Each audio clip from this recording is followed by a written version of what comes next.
So guys एक हमें practical situation मिली है हमारे मेल के थ्रू। अगर आप लोगों को भी कोई taxation GST related problem matter में प्रॉब्लम आती है या टैली में कोई टेक्निकल एरर आती है तो आप हमें मेल के थ्रू पूछ सकते हैं।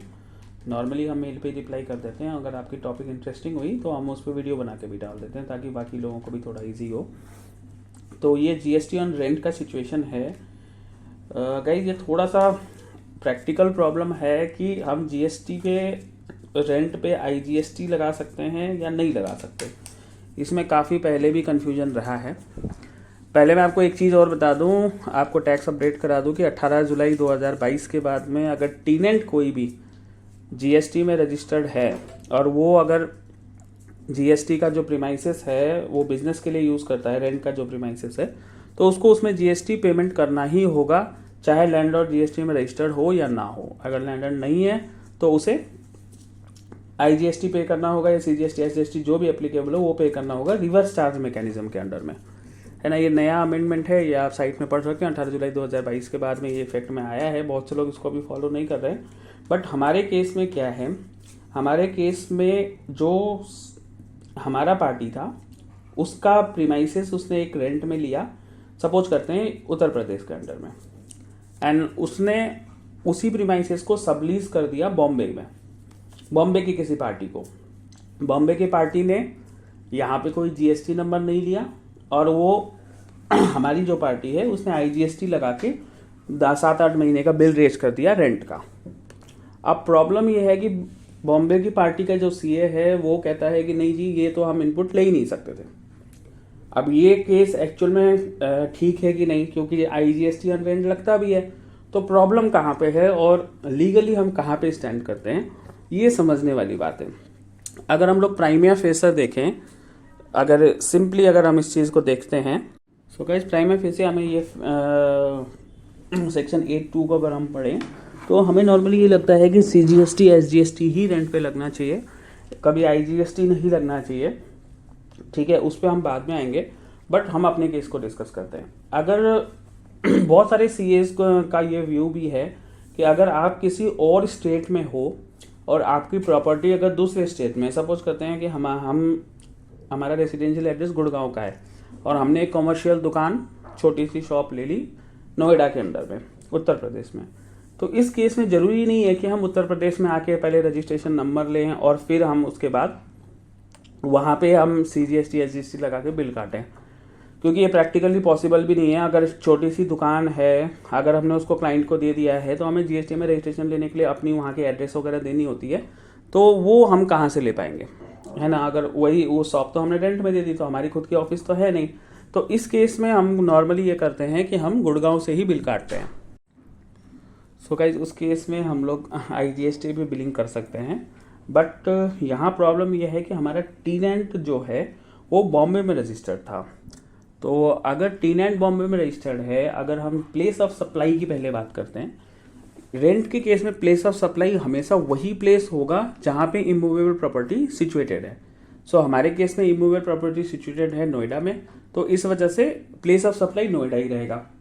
अब जो हमारी पार्टी थी उसकी खुद की भी रजिस्ट्रेशन नोएडा की थी, तो पार्टी जो बिल काट सकता है वो नोएडा में ही प्लेस ऑफ सप्लाई है, तो उसे सीजीएसटी और एसजीएसटी में ही 100% ये बिल काटना ही पड़ेगा।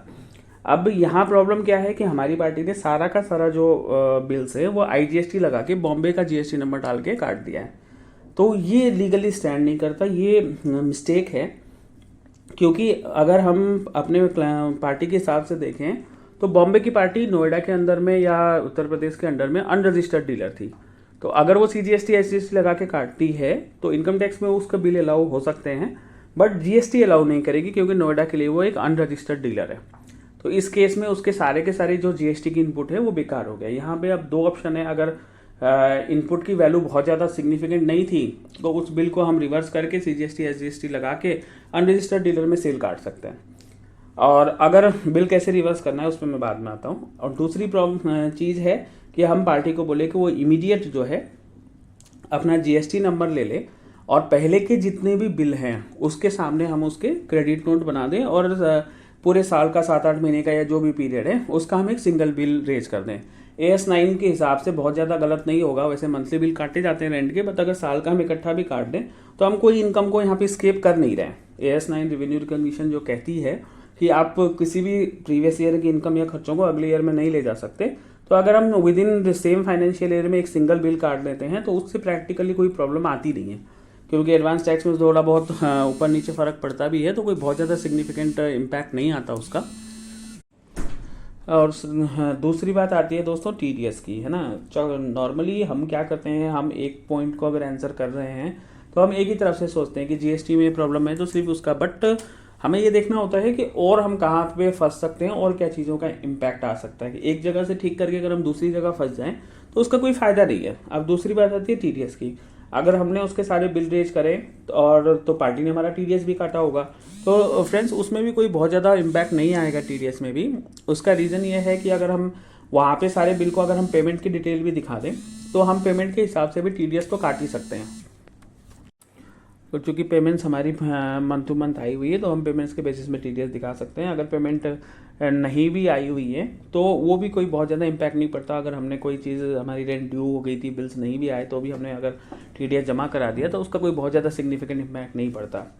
अब वहाँ पे हम नहीं तो कोई PTC वगैरह डाल के वो मार्च में मतलब इकट्ठा पेमेंट क्लियर करवा सकते हैं कि आगे की डेट में जाकर चेक्स पास हुए। उसके बहुत सारे तरीके हैं, वो मतलब बहुत ज़्यादा वैलिड नहीं है। अगर विद इन द ईयर हमारा रेंट एक्रूवल हो रहा था, हमने TDS जमा करा दिया है टाइम से, और अगर बिल नहीं बुक है या बिल बुक भी है, वहाँ आगे रिवर्सल भी है, तो वो कोई प्रॉब्लम नहीं करेगा। Being a same pen, being a same 10, वो बहुत ज़्यादा इम्पैक्ट नहीं आएगा। अब थर्ड चीज़ है कि अगर मान के चलिए हमने इसके सारे बिल्स रिवर्सल कर दिए, तो यहाँ पे पॉइंट आता है कि हम बिल को अमेंड करके GST नंबर भी तो चेंज कर सकते हैं। बट ये चीज़ ठीक नहीं होगा, क्योंकि जो GST एग्जिस्ट ही नहीं करती थी, हम GST तो अब अप्लाई कर रहे हैं। अगर हमारी GST थी, अगर नोएडा की पहले की अप्लाइड थी, बट गलती से हमने बॉम्बे की GST में बिल बना दिया, नोएडा में भी था, तो उस केस में तो हम बिलों पे GST नंबर सिंपली अमेंड करके डेबिट क्रेडिट नहीं भी करें तो भी चलेगा। बट अगर हमने नया GST नंबर लिया है तो हम प्रीवियस में अगर वो GST नंबर अमेंड करते हैं तो वो 2A में टेक्निकली बहुत सारी प्रॉब्लम आएगी। वो प्रैक्टिकल नहीं है। जो एक्चुअली जो फॉर्म एग्जिस्ट ही नहीं करता था नोएडा में, उसको हमने कैसे बिल हम कर सकते हैं 8 महीने पहले से ना, तो वो हम लीगली स्टैंड नहीं करते हैं उस पॉइंट में।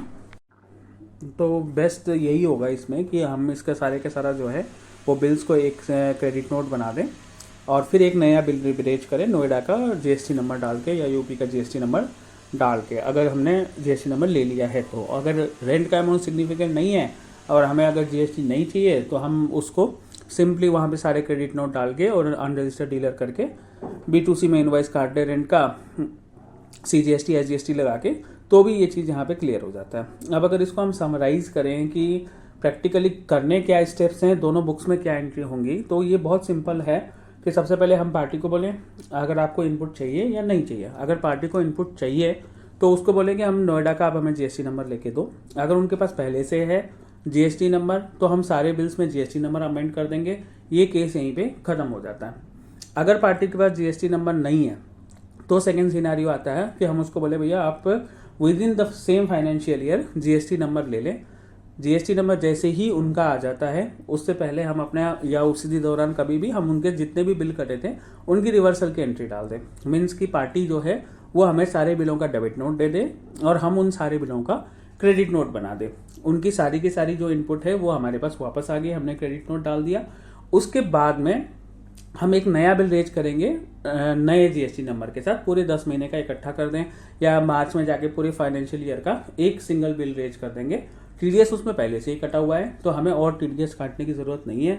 या फिर अगर मान लें हमने फरवरी तक का डेबिट डाला है और मार्च तक का हम बिल रेज कर रहे हैं तो डिफरेंस का अमाउंट है उसी का हम TDS जमा करवा सकते हैं, है ना।